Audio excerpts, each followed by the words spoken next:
one of the things that we've talked about throughout the day is energy security, right? We can't stray away from it and everything that's happened. We talk about that triangle the entire day and all the parts of it.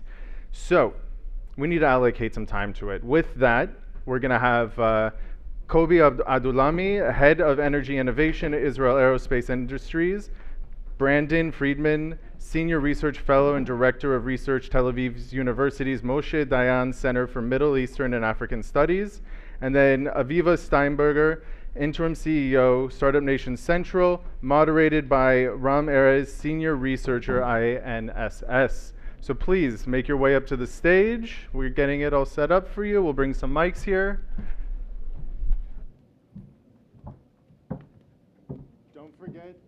Don't forget to stick around. We still have 5 more pitches to come and the announcement of the awards.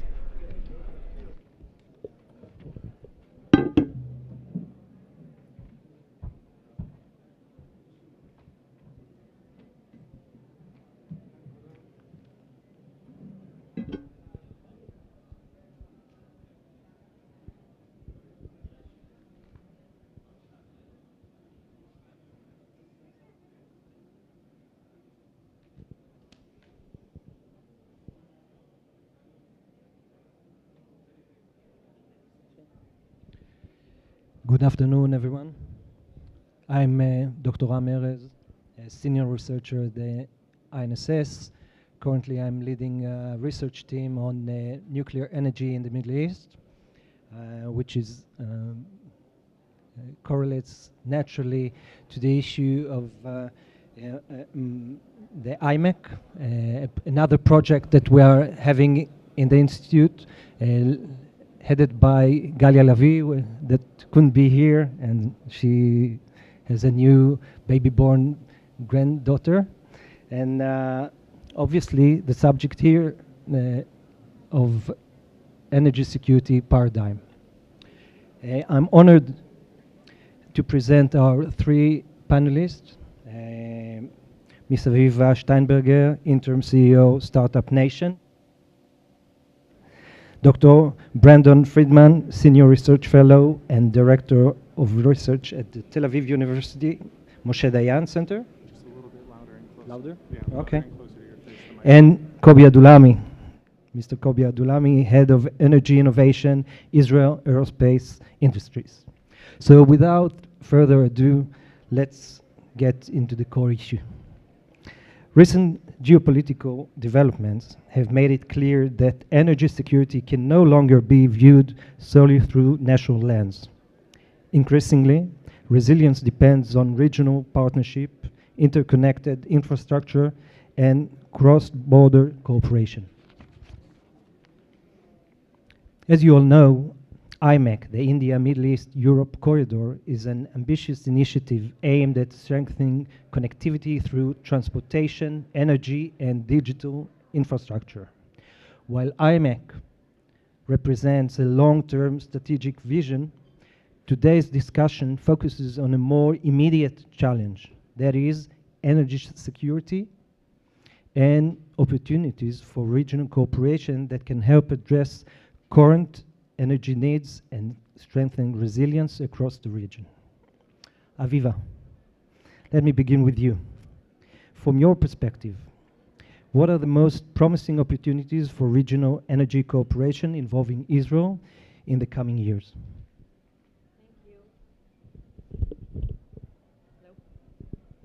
Thank you. I think in the conversation around regional collaboration around energy, the main driver today obviously is a geopolitical one rather than an economic one. And in the context of the realities that keep shifting and changing, we have to be paying attention to where the geopolitics is playing out and how that presents opportunities. Now, if you look at the different frameworks, IMEC is one of them. You have EastMed, 3+1, I2, U2, Pax Silica, a alphabet soup of opportunities where it's very much at a G2G level and not very clear where the private sector can actually step in. And so if I'm trying to drill that down into how we can approach this practically, where there are practical opportunities. I would break it down into the who, the what, and the how. And the who being, who are the partners that we need to be talking to, we being the private sector, and particularly the private sector in Israel. So I think about the who, if you look at, you mentioned IMEC, even top headline, who are the people that are sitting around that coalition of the willing, that are already partners, that are people that, or not people, entities that we can engage with, whether it's in this context, India, Germany, where are those players where Israel is not officially a member of IMEC or not officially at the table. There are meetings happening, convenings, working groups. They're playing out where energy collaboration, and not just energy specifically, but as it translates into other things like transportation collaboration, how does Israel and Israeli technologies become an active player at that table? If you go further and you look at the Euro-Asia interconnector or the Great Sea interconnector, there are projects happening. 2029, we're going to be seeing 2,000 megawatts of, and it's not just cable, and the role that Israeli technology can play beyond the cable is in smart grid solutions, in storage solutions, in advanced monitoring. These are things that Israeli technology and Israeli companies have what to offer, have what to say. So it's through those partners, Greece and Cyprus with the United States are very integrated. In fact, I think it's next week, there's a ministerial meeting about this very specific topic in the US. You can't ignore the US role and how things are playing out in the region, obviously because this very much speaks to the US interest in energy dominance and regional security. So the who is about who's at the table and where can Israeli companies and Israeli innovation plug in. The what is, as I mentioned, is not just about the cables, but if you're thinking about grid optimization and cyber and renewable integration, these are the areas where what Israel has to offer and Israeli technologies can play a role. Obviously, also going a little bit further and looking at the defense and energy defense dual use applications, where we very much have a voice to share. And lastly, about the how, I think we talked about it, or the panel earlier talked about it. Ronit was saying about the role that integrators play and the way that the track for Israeli technologies to go through their own POC, look at how de-risking becomes critical, and then plug into those integrators, whether it's Siemens Energy or it's Doral or it's Noga, who are the entities that the Israeli companies can plug into. And I'll even say that in the United States, they're looking at, even at US companies, how US companies can put together consortia of non-US companies that can be active players in major infrastructure projects. That's a model that we should be looking at. And the last thing I'll say is about the voice of the private sector in influencing government. I think there's a role to play for the private sector to be a lot louder in where they see these opportunities translating, helping to translate G2G and government conversations into ones that present opportunities for the private sector, whether it's about integration in data centers and allocation of government funding within those frameworks. Thank you very much, Aviva, and for laying out the vision and the opportunities. And now to you, Brandon. What do you see are the main challenges in turning this vision into a reality? If I were being perfectly honest, I would say around the entire set of opening remarks about multilateralism, I think we need to check all of those assumptions. I think we're living in an age with a president in the United States who looks to be eagerly trying to rewrite the rules of the game, whether they're economic, energy, strategic. He is a disruptive force. There is a strategic and economic component to his attempt to create a new trade policy, to rewrite the direction of energy policy, and also more broadly strategic policy. And I think when we look at ideas like IMEC and Aviva very coherently mapped out a range of new ideas that have emerged, most of them emerged pre-Trump. And so we have a US president who seems to want to move in a very different direction. And I don't think it's yet clear to everyone exactly what that direction is. The way the region seems to be responding to the American attempt to rewrite the rules of the game is they seem to be trying to protect themselves from threats, whether that's strategic. Some see Iran as the great strategic challenge. Certainly that's the case for us here in Israel. In the Gulf, there are certain actors today that are talking, and in Turkey as well, that are talking about Israel as being the great strategic threat to the region, and we need to be cognizant of that. Israel al-Kubra is now part of the lexicon of the Arab world in many parts of the Gulf in particular. And I think economically, the region's also trying to insulate itself from the fragmentation of the global economy, which seems to many as being still a real and potential threat. And so the means in which we see people responding to this fear or trying to insulate themselves from these threats, be they strategic, Iran, for example, or economic in terms of the American effort to rewrite the rules of the trade game, we see blocks, these new blocks emerging in the region. So one of the latest groupings is the Saudi, Egypt, Pakistan, Turkey grouping. We've seen talk again of renewed and closer ties between Israel, the Emirates, and India. The I2U, but perhaps with a question mark about the second U, which is the United States. Where does it stand with respect to these groupings? And I'll get back to that in a minute. And this is what I would call more broadly being multi-alignment, right? And the question is whether this multi-alignment is something that really works.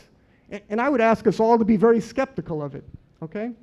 And so if I had to get to a punchline, what does all of this mean in practice, and what does it mean for Israel? So one of the buzzwords we've heard in the last 5 to 8 years is the quest for many actors to have strategic autonomy. And what they mean is they're not comfortable with this emerging rivalry between China and the United States because many feel it's forcing to make choices they don't want to make. And so there's a lot of talk about strategic autonomy and independence, and the question is whether this is chasing something that's real. The second is we've seen, and I talked about it a minute ago, a search for variable coalitions. So if various countries and states and actors are not comfortable aligning with either the United States or China, then they're seeking new groupings. And we've heard a lot from the current Prime Minister of Canada with respect to this. But India also talks in that language if you follow India's discourse closely. The idea that India would want to align with one bloc or another, I think, completely ignores the strength of Indian nationalism in the last 15 to 20 years. And finally, the last option, I think, which is the one I think that encapsulates Israel's approach, although certainly here in Israel we wouldn't talk about it this way, is what I would call reciprocal dependency, okay? Which doesn't mean we're a client to the United States. It means we see our interests aligned with the United States. And there's a paradox there because everyone talks about now the fact that Israel's perception in the United States today is at an all-time low. Its popularity, whether you're looking at the Pew surveys or other surveys.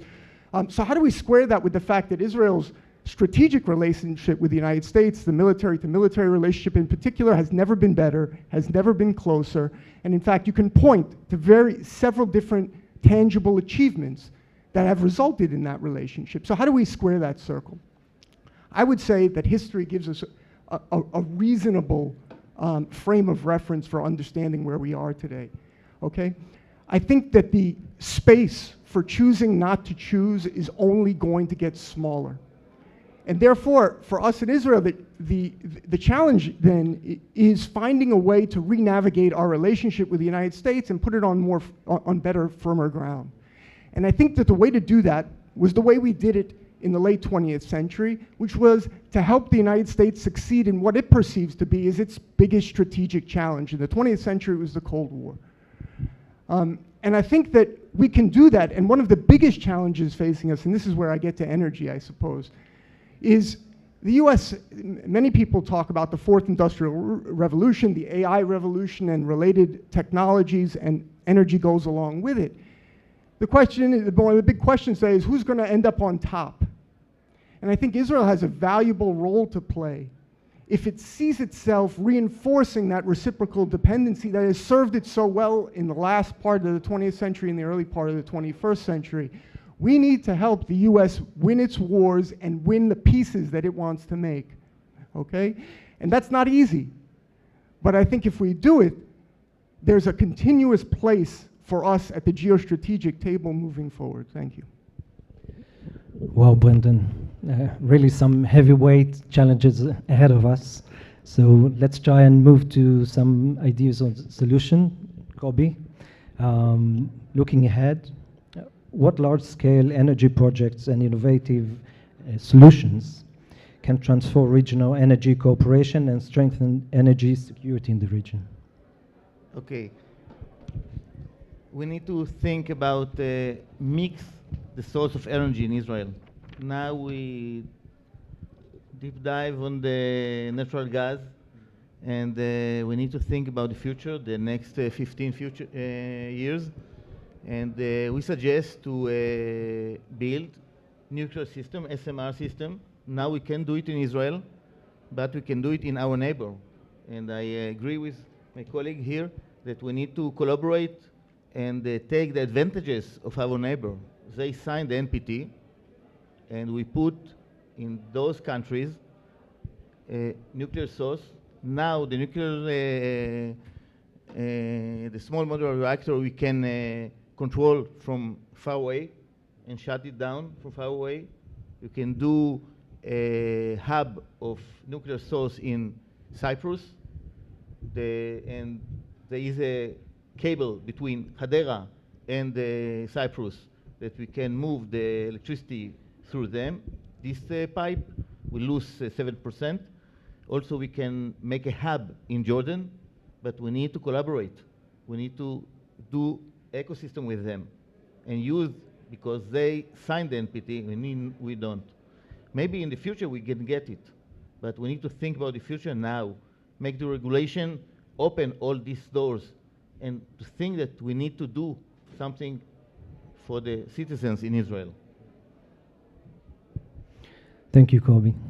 So we have time, yes, we have time for one quick final round for all of you. I'll say this. If you can recommend one practical step to advance regional energy cooperation within the next 5 years, what would that be?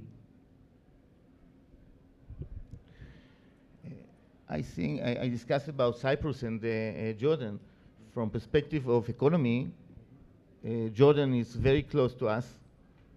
Cyprus is 350 kilometers, and Jordan is very close to Jerusalem. And if we put, I suggest this idea to Ministry of Energy, if we put in Jordan 20 system, maybe 5 gigawatt, we can give Jordan, Amman, and Jerusalem a lot of electricity, and we gain a lot. We can do it with data centers. We need electricity for data centers we built in Israel. Now we based on the natural gas. And we need to think about off-grid electricity for data center. And I think the project with Jordan is the best economy issue. It's not political easy task, but we need to think about if we do it, it will save us time for the next year. Thank you, Kobi. I'll relate to your question not as a project, but also piggybacking off of some of what Brandon was sharing.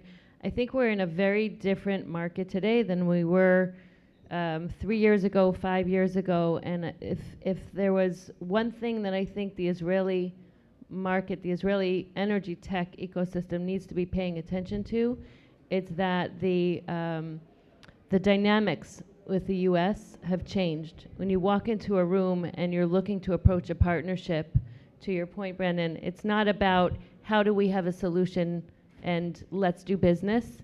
It's how are we helping you achieve US, I said before, energy dominance, but that's how they're approaching it.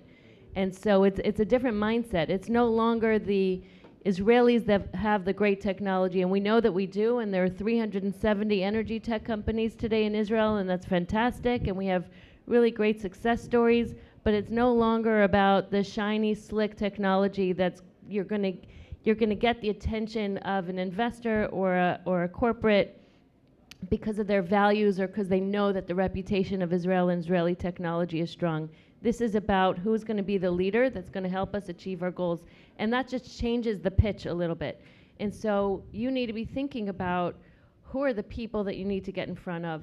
What's the best path for navigating that from a regulatory perspective, but also who do I need to get in front of and what steps do I need to take now in how I'm setting up the company, attracting investors, how I pitch my product so that it keeps the door open for further engagement in the United States. And I think that has spillover, obviously, in markets in the region. Thanks, Aviva. Brendan? I completely agree with what Aviva said. I would say, I would emphasize it even more, and I tend to, I'm usually understated, but I want to really emphasize this point, and I'm neutral on whatever the American policy is. I want that to be clear. But the American approach today is completely different than the Biden approach when IMEC emerged. And if we don't recognize the reality, then the pitch needs to be changed completely, I would argue, not just a little bit. The American approach now, and again, there's still a few years left on this Trump administration. Who knows what's going to come next? But the idea is that how does this help America win? That's sort of the language in which there's no longer a globalist frame to the energy issue, okay? It's a question of US strategic direction. And if it's not framed that way, then I think that it probably, your ideas probably won't be heard the way they should. And this is completely different from how the Americans shepherded the international system from World War II until this Trump presidency. Even the first presidency still bought into most of the major assumptions about the international community that the Americans had upheld from World War II until now. And now it seems that the American administration wants to reshape a lot of those assumptions about the international community. And I think if you want to be heard the way you should be heard, then you sort of have to speak that language, whether you like it or not. And I think that's just the reality of it. And I think that's my message. Thank you very much. My takeaway from what you are saying now is that basically we are heading into a new world order, and it influences directly also the security of energy and regional cooperation. Please join me in thanking our excellent panelists and for sharing their thought-provoking ideas and insights, and also the organizers for bringing us together to discuss this important issue and highly relevant. And finally, to you all for attending this panel, and enjoy the rest of the conference. Thank you very much.